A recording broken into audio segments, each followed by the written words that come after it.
you're actually hearing the vibration of the sun. It almost has a warmth to it.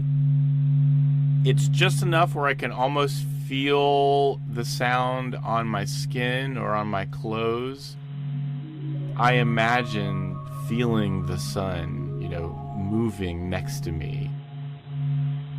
My name is Alex Young, and I am the Associate Director for Science in the Heliophysics Science Division here at NASA Goddard Space Flight Center.